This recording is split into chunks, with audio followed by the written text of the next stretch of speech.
Okay, excellent. So welcome everyone from wherever you are in the UK, or if you're part of our global family, then an extension to you also. Welcome. Today, thank you for joining us. We are asking these individuals around the table, carefully selected because of their experience within the field of apprentices, to share with us their thinking around a critical subject that we have here today, using apprentices as a forward-thinking approach for career progression. So thank you, Manjinder. Thank you, Paul. Kim. We've been working with We Invest in Apprentices for a very, very long time, and recently have conducted research into the most pressing challenges our community are facing. And it's no surprise from the research that's come back that recruitment, engagement and retention of talented people are at the very top of the critical issues that are impacting employers today. So it's with great pleasure that we are taking up this critical subject and hosting this discussion today.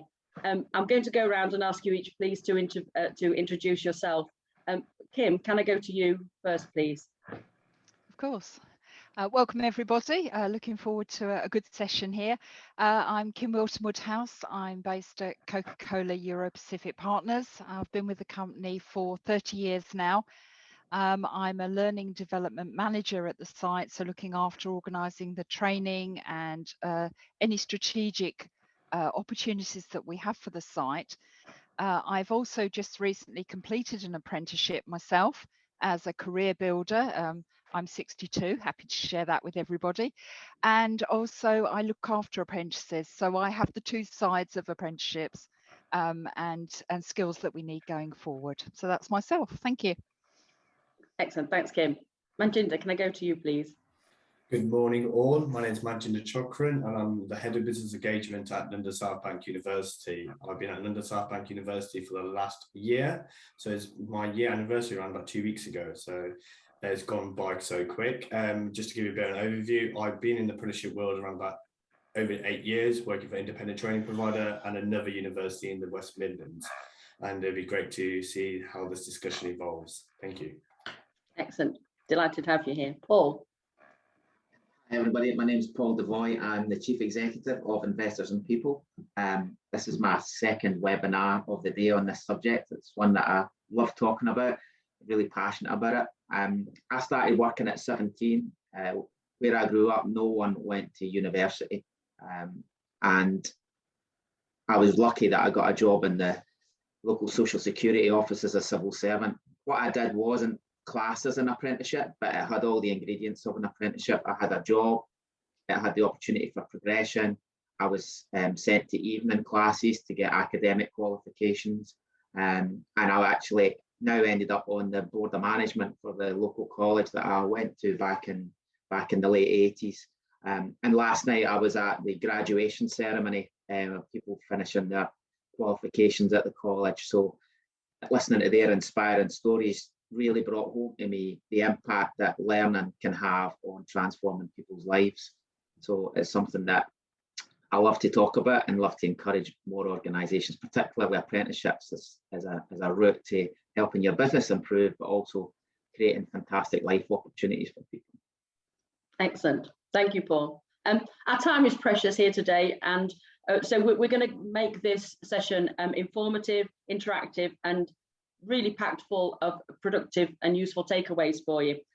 Please get involved in the chat channel. There's a Q&A section there that's being monitored behind the scenes, and we'll be able to feed your important questions through to the panelists today. First of all, just so that we can tailor some of our responses to be most relevant to you, we're going to do a few quick polls, and that'll just help us understand where you are and where you are in your journey on the apprentice framework. So first poll that we're going to put up is, are you a levy paying organisation? This will help us understand, say, where you're coming from and tailor our answers appropriately. Gosh, seems to have an overwhelming yes vote so far. Just give that a couple of seconds to filter through. Okay. Okay, so overwhelming levy paying organisations. The second question that we're going to put in the polls for you is, have you heard of or are you currently using career builder apprentice programs within your organisation? Are you an advocate? Are you proactively using career builder apprenticeships? Gosh, we're splitting the room today. An overwhelming no on that one. So that's great. That will help us formulate some of our responses. And third poll we're going to just quickly run is, when a new role becomes available in your organisation, how often or how easily do you think about filling the role with an apprentice or upskilling an existing employee via apprentices, rather than just getting a new hire through the door? So when a new role comes up, how quickly do you go to the apprentice route as opposed to any other? Okay. So sometimes is good. That's higher than maybe we would have expected to see. So that's great. 53% of you sometimes are going there. So yeah, the overwhelming, excellent. Thank you for that. There's a great mix of response. I think we've got a good idea of the population that we're engaging with. So one of my favorite approaches to progression that I've seen some of our platinum clients use here at Investors in People is the concept of the career climbing frame. Forget the traditional ladder, conventional escalation. That's still being used, but one of the key techniques we've seen used productively is now about diagonal, horizontal, even upside down career moves. And it is about that earn and learn and develop and think perhaps more long-term about career progression rather than just the next step. And we found and seen in our platinum members that this can seriously be enhanced by using the apprenticeship scheme. So with that in mind, that it's a brave new world out there, Kim, I'd like to go to you first, please, for your views on using apprenticeship schemes, both to upskill and to deliver aspirations of the employees within your existing framework, your existing employee base. Yep, I think it's a new world, as you said. Most people expect apprentices to be the people just leaving school, so 18, 19 to maybe early 20s. Within Coke at the moment, we have over 70 people who are career builders. They've either been on a career building apprenticeship or they are currently doing that, as I did myself. I think it's a really good way to either upskill somebody in the job that they're in, or in my case, I actually was a logistics manager for 16 years before moving across to learning and development. And my career building apprenticeship over the 2.5 years was for a level 5 qualification in learning and development. So that helped me understand more about my role going forward.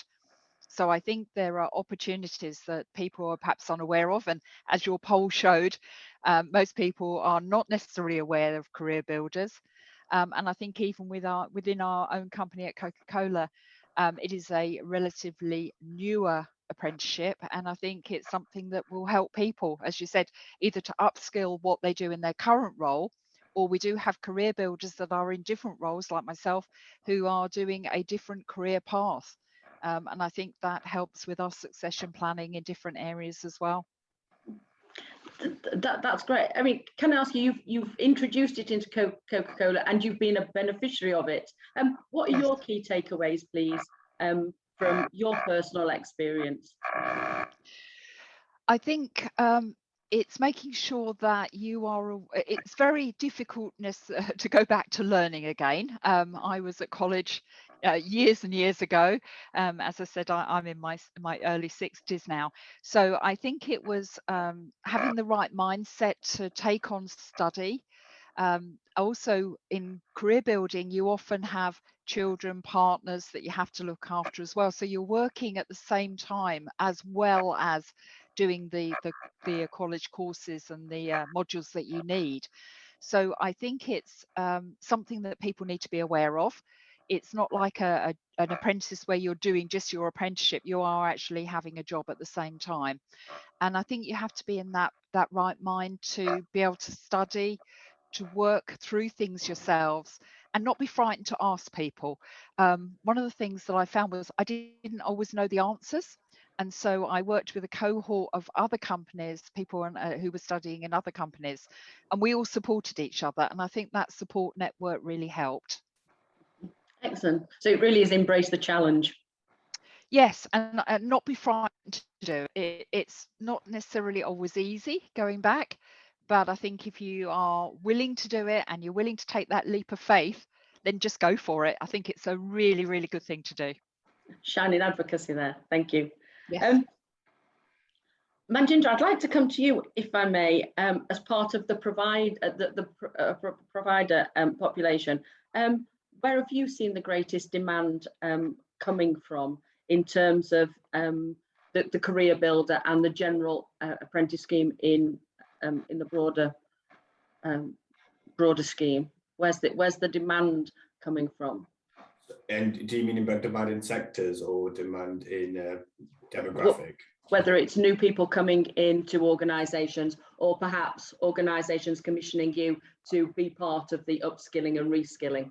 Yeah, and that's a very good question. I think with the introduction of the apprenticeship levy in 2016, what we saw is most employers, large employers, were embedding the apprenticeship levy as a talent strategy plan to upskill the current talent workforce, which is because what we have is the L&D budget decreased, the levy increased, and that was the best form of utilisation of the early years and the early introduction of the apprenticeship levy. But as we see, as time is going on and saturating your talent and already upskilling your current talent workforce, new talent are coming through that workforce methodology. But we do still see employers upskilling their current talent, and hopefully their plan is to bring new talent coming into the workforce, but different organisations are totally different. So for example, in the NHS world, especially in our nursing associate provision, we've seen a lot of upskilling, and that's a national element. There's more upskilling rather than bringing new talent into that work stream. But if you look at our construction world and let's say quantity surveying or chart surveying programme, we're looking at more new talent coming to their organisation because the skills deficit is very demanding, it's required, and also the talent that we have is already qualified. Yeah. So they need to new talent through that form, and also their transition from the part-time courses into apprenticeship courses. So it was a real synergy between the two, but the only thing that differed was the compliance element of the apprenticeship funding stream. So different sectors have implemented upskilling talent or bringing new talent in, but what we're seeing now is we're seeing more organisation looking at new talent coming to the organisation, which is great to see. Okay, and COVID, how do you see that the apprenticeship framework, particularly the career builder type, the aspiration and the new intake, how do you see that's going to evolve over the next 2 or 3 years as we go through what might be termed a recovery phase? Yeah, and I think is a really important stream. I think when we're looking at talent strategy plans, is apprenticeship is a core stream to that, and for career builders or aspiration to develop skills is something that any individual needs to look at, any organisation, to see which route is best for them. So for post-COVID recovery, I see a massive increase in apprenticeships from lower levels to higher levels, and also we're living in the world of multiple apprenticeship programs within a lifespan. It's a change in philosophy, saying that we do one apprenticeship and that's it. But you could say I do a level 3 business administration, let's say, then you could be a child manager degree apprenticeship in 3 years later, or we could be back-to-back apprenticeship programs. And what we still see and hear is apprenticeship is quite old-fashioned in regards to people understanding what apprenticeship is. There still is that stigma behind it, and it's a shame to hear that. And I appreciate individuals say, why do we still call it apprenticeship? Because it's been around for many years, but that word has stuck. But what we hopefully today, and any conversations you have about apprenticeships, you understand and appreciate that you can have breadth and depth of apprenticeship for all range of qualifications. It's not about just the trade anymore. there's a wide apprenticeship offering from rail to nursing to leadership and management. It's so broad. So we hopefully can enrich the apprenticeship world environment. So there's a I believe there'll be greater opportunity and greater demand because the public will understand what apprenticeship is. And then hopefully employers will see, can this role be an apprenticeship or non-apprenticeship? Like, and really challenge that status quo in the organisation and utilise apprenticeship effectively. Okay, I think that's a critical point, and that we can pick up on this moving forward. But I think I'm sensing from both of you, and also from the poll that we saw earlier on, that maybe a PR exercise, a refresh of what it actually means to be an apprentice, undertake an apprentice, and actually the benefits that bequeaths on completion, and the journey itself. So I think this is something that we need to come back to. So what do you think, and this is a question I'm going to throw open to the floor if I may, what do you think is actually stopping more employers from doing this and embracing the full benefits that are available to them and their employees around the apprentice model, and particularly the career builder, which we've seen Kim speak so eloquently about? Who would like to pick up? Paul, can I go to you for that one? Yeah. I think the fundamentals of the labour market have changed. So, there's 1.25 million vacancies between October and December in the labour market. Whereas in the past, if an employer had a skills shortage or a skills gap, it was relatively easy for them to bring that labour in. It's much more difficult now following Brexit. And I'm not taking sides on whether Brexit's a good or a bad thing. I'm just merely stating a fact of what the labour market's like now. So as a result of that, I think longer term, we need to think about how we upskill our existing workforce, both in terms of utilising the potential of people that's out there, but improving our productivity as a nation. So individual organisations that I speak to now are critically looking at longer term, more strategic approach to people development. And an apprenticeship scheme is a brilliant way of doing that. Bringing in young people from school and training them up, or training people that are already working for you for the future demands of the economy. So one example that came up to me yesterday, the job vacancy that's the highest job vacancy at the moment is for cybersecurity. There's 10,000 vacancies for cybersecurity specialists. That job probably didn't exist 10 years ago. So if you're an employer, the jobs that you'll need in 10 years' time, you probably haven't even thought of it yet, and you need to start being able to develop your own people for the skill needs of the future, and that needs a more strategic, longer-term view on how you build your internal capability system. And apprenticeships, given that the levy is there and the opportunity to invest utilising the levy is there, it's something I think more and more employers need to think about more deeply than they probably have in the past. Yeah.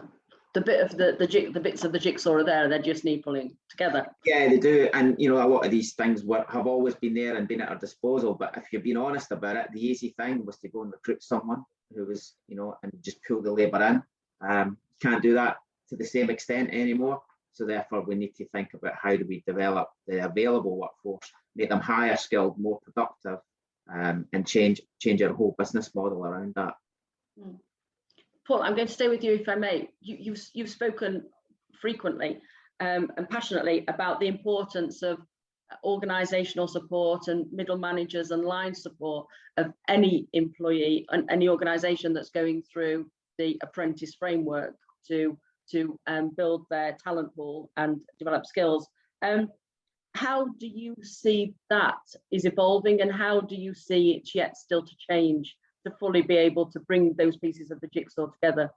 Yeah, so one of the things that came out really strongly when we did the research about our own apprenticeship framework and what a good apprenticeship scheme looks like is the importance of training line managers to look after the apprentice, because that relationship has a big impact on how the apprentice finds the time to do the learning, gets the support they need to progress, gets the mentoring that they need.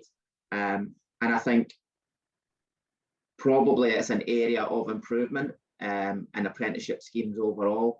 that emphasis on supporting the line manager to support the apprentice is going to help the apprentice fulfill their potential more quickly and be productive and contribute more quickly, and also make it something that the managers are more open to getting involved in, because they've had the support and training to be effective in that role. So I think that's definitely an area of development that most organisations that are progressive and what we're thinking about their apprenticeship programme do look at. I seen Manjinder was nodding when I was saying that there. I don't know if you had something to build on that.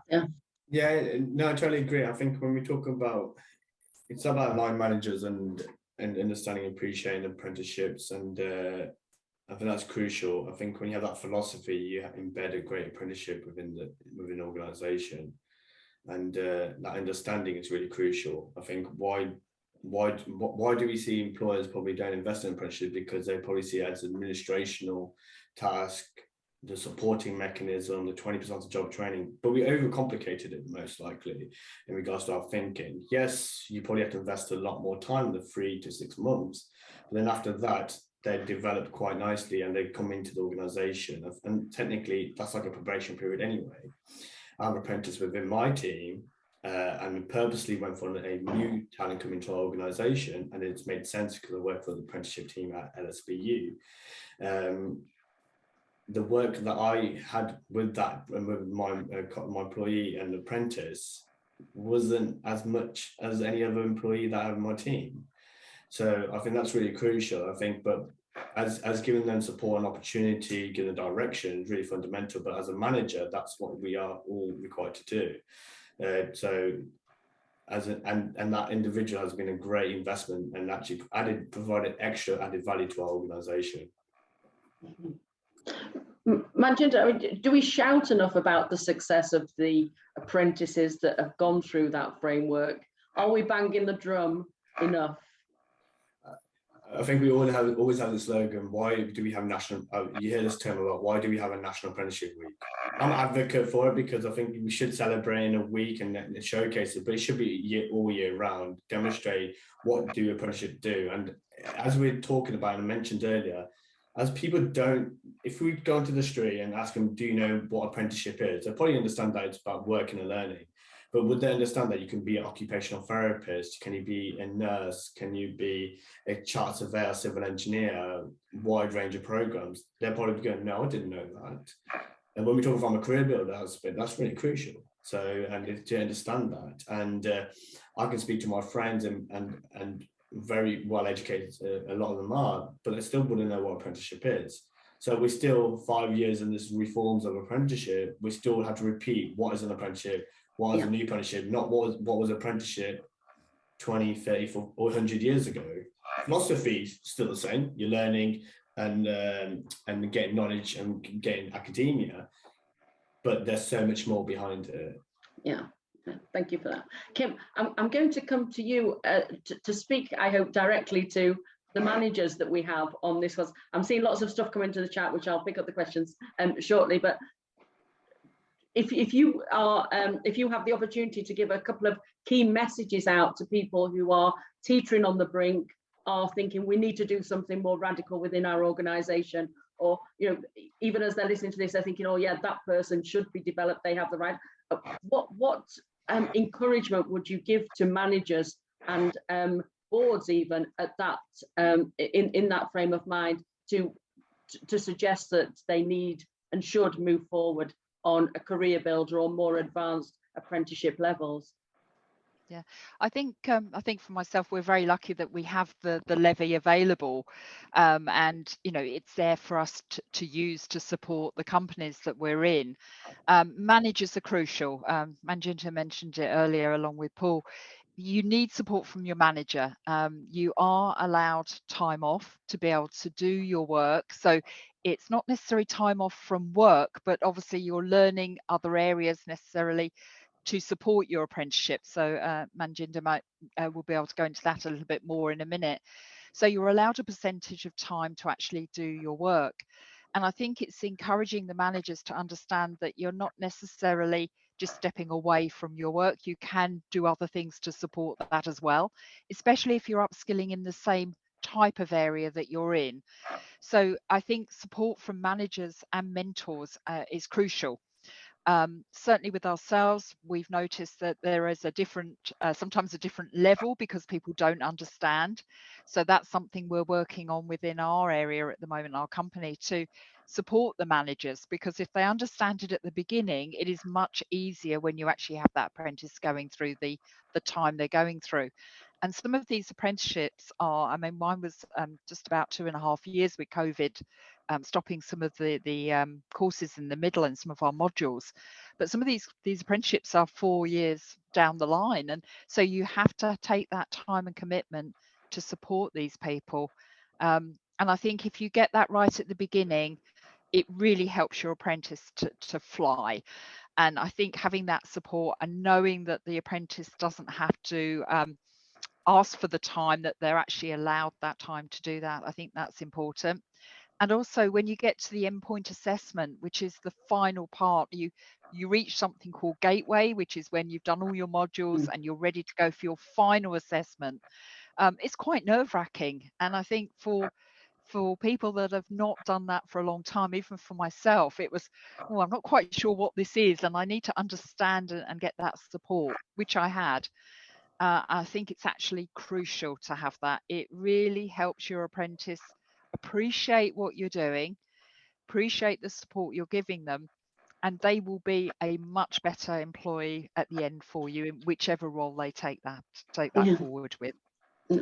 Excellent, thank you. I know some of the organisations that we talk to on a regular basis are looking for the cost benefits of having an apprentice in place, and that is primarily their consideration. It's a driver, it forms a part of their critical conversations.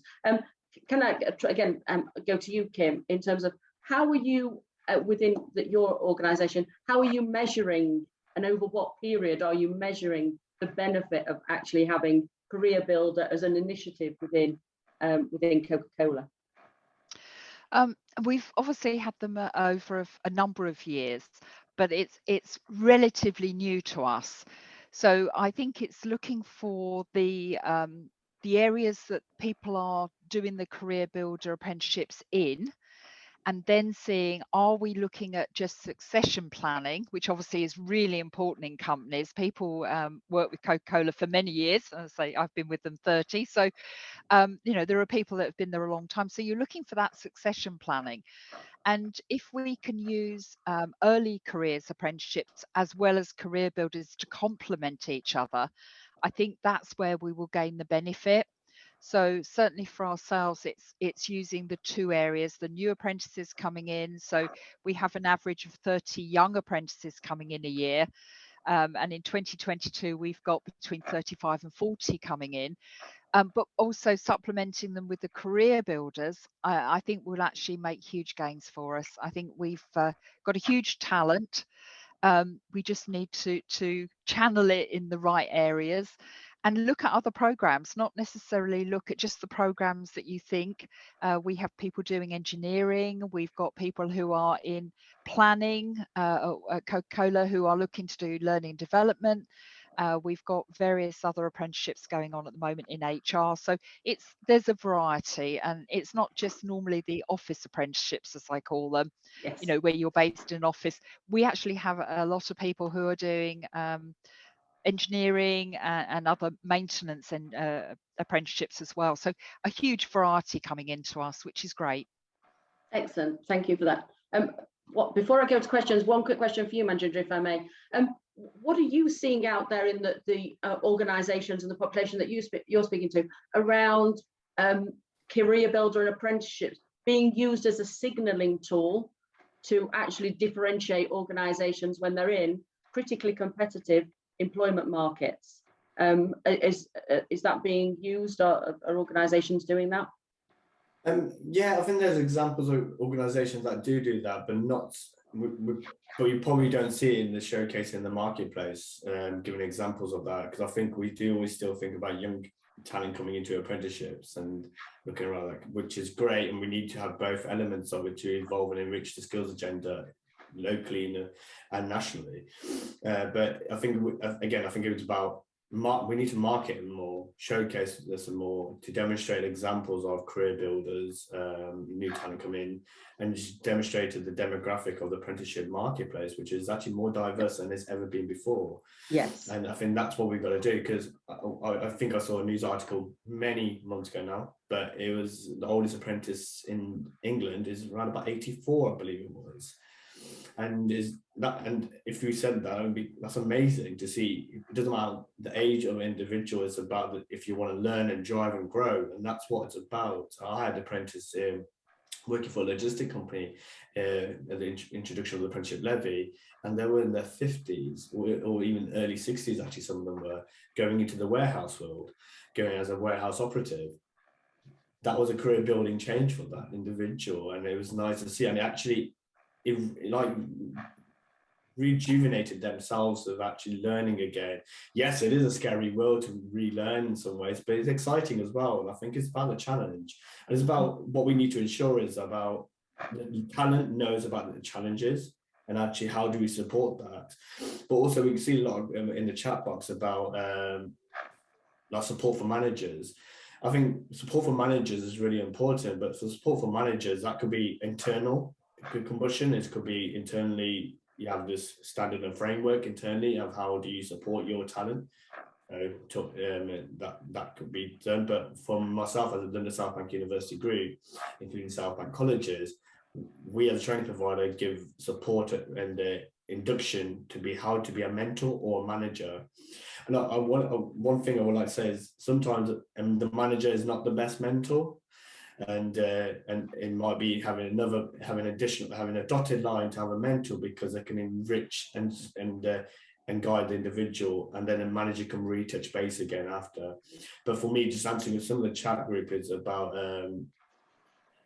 I would obviously internally to have this infrastructure of apprenticeships in regards to how do you support apprentices, but also speak to your training provider, because they should be able to support you. What does a good mentor look like? And again, that differs for all students. Yeah, absolutely. And Paul, I think I'm going to come to you now to sort of tie up that in terms of what we're seeing with the organisations that are accredited on the We Invest in Apprentice programme. It is not just about the person coming through the door. There is a diverse bed and of foundations that need to be in place to ensure that's successful. Can I give that to you, please? Yeah, absolutely. I mean, when we've done the research into our framework, there's a variety of things that have to be in place to create the foundations that the programme overall works. So starting off with a business case. Have you got a business case for why you're running an apprenticeship programme? How does it link to your strategy? The shining example of that for me is one of our clients, one of our platinum clients, True Bywaters. They've grown their whole business off the back of apprenticeships because they took a long-term view on bringing the skills in and developing their own skills and growing their own. When engineers they have predominantly, and they're really expensive to buy from the labour market. So they've actually grown the business because they had the capacity and capability to take on additional work and bid for new work, because they knew they were growing the next layer of talent coming up, and then they train the next layer of talent coming up, and you get an overall positive momentum. The other area I think is important is you recruit from as diverse a range of backgrounds as possible. So looking at where you get your apprentices from, widening your pool. I think historically SMEs have tended to recruit from their own networks and not widen their recruitment enough to widen the pool of talent they can access. There's a huge pool of talent of people out there looking for apprenticeships. I made the point earlier about your managers being well trained is key, but obviously their relationship with the learning provider and the company is also another key element of it, and making sure that the apprentice has the time off to do the work. Celebrating the success of the apprentice, really shouting for the rooftops about the progression, encouraging them, because we know that completion rates have dipped since the pandemic. I think they went from 69% down to 60%. So keeping them engaged, giving them affirmation, as another key element. So if you want to learn more about it, we've identified 12 key elements. I've just given you a flavour of some of the most important ones. But those key ingredients will help any apprenticeship programme be a success. Excellent, thank you for that, Paul. I'm just quickly going to go to Sophie in our chat channel. I think, Manjinda, you've picked this up. I think we can share this in the group. Sophie works for a charity and there's a couple of major blockers that she experiences when she's going down the apprentice route. And I'm just going to read verbatim here. We'd love to have an externally recruited apprentice, but the levy only covers training. We don't have the salary budget to pay them. And as being a charity, I can imagine that's a huge hurdle. And Sophie's second point, when it is an external recruited candidate, I constantly hear we can't afford to develop someone less experienced and we need someone to hit the ground running. Anyone want to pick that up? I suppose it's your opportunity to give a direct message to senior boards and leaders of organisations as to how they maybe are positioning the apprentice model in their own within their own culture. Paul, maybe I can give that one to you. Yeah, it's that question's brought an image to mind that I saw years ago, and it's a cartoon of someone fighting a dragon with like a little stick, and then there's someone behind them tapping them on the shoulder with a machine gun, but they just haven't got the time to turn around. And I feel it's a bit like that with workforce development. The easy option is just to go and buy something off the shelf, but it's more expensive, and they haven't got the affinity with your organisation. Whereas if you grow your own, it will take longer, but it's more sustainable in the long term, much more sustainable. And I think it's incumbent upon all of us, predominantly probably in the HR space, but anyone in a leadership role, is that if you look hard enough, the business case for investing in people is irrefutable, and the business case for investing in the long term is irrefutable. So having a long-term strategic view and growing your own will outperform over the medium to long term anyone who just goes and buys it off the shelf. I think it requires a paradigm shift and a mindset shift of managers to be able to take that view. But if you do, and you are prepared to make that investment, then the long term it definitely pays back. But we need, and I think we in Invest in People are, we're maybe guilty of that as well. It's something that we are working on, is really clearly articulating that business case. But the evidence is undoubtedly there. You just need to look at our productivity as a country, look at the amount of vacancies that we've got, look at the skills gaps and shortages that we've got. Every single employer that I talk to at the moment, the one thing that's top of their agenda is recruitment and retention. And there is no sign that that issue is going to go away.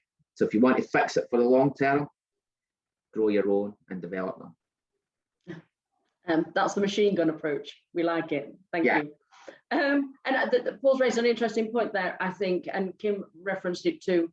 It is about the loyalty. It is about building the psychological contract with the employee in the organisation. I'm just going to pick up something here quickly. Yes, the panelists are open to being contacted, so please do that. In terms of recommending reputable providers, Anita, please reach out and we'll be able to help you with that. And also, if you'd like any more information on the Investing Apprentice Framework, reach out. So I'm ever conscious that we promised that we were going to finish on time. But I think we've had a lot of great advice here and great insight and great wisdom and experience. But we work hard to cram a lot into the time. Before we wrap up, I've got one final question, but is there anything that you'd like to add?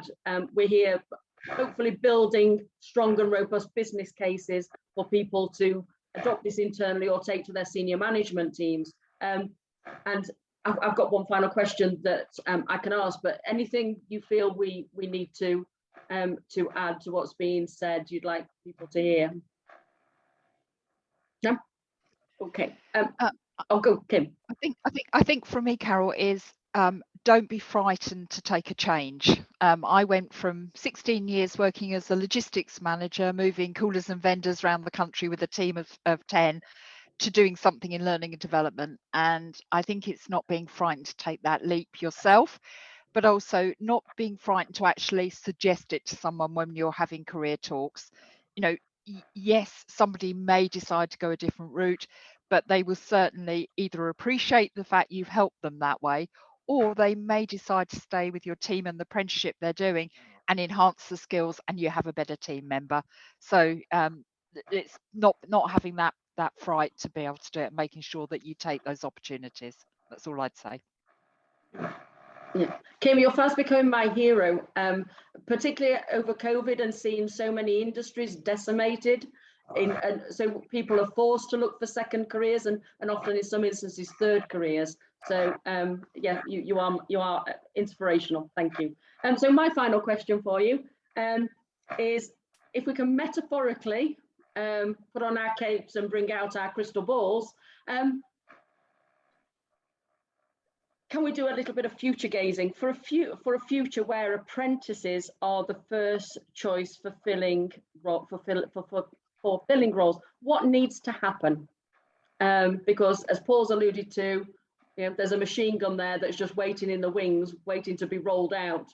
What's got to happen before someone takes away the blocks and rolls it out? What's the critical sea change we need? Paul? So two things. There's a supply side and there's a demand side, right? So the demand side is the demand for high level skills. We have a low skills equilibrium as a UK economy. So we have top of the pyramid with some really highly skilled jobs that are very mobile, that people can do anywhere a lot of the time, digital being one example. And then our employment base is really flat. We've got a long tail of low skilled jobs. So from an economic point of view, as businesses, we need to think about more of our high performance, high productivity organizations that we lead, and looking at how we can invest more in capital and machinery to automate processes. And then that way, the jobs that we create are more high skilled jobs. So if we're going to create prosperity, we need to change the demand side and create more high skilled jobs. And that means people running organizations looking at how they can upskill and create more productive organizations. On the supply side, the things we need to change is it starts at school.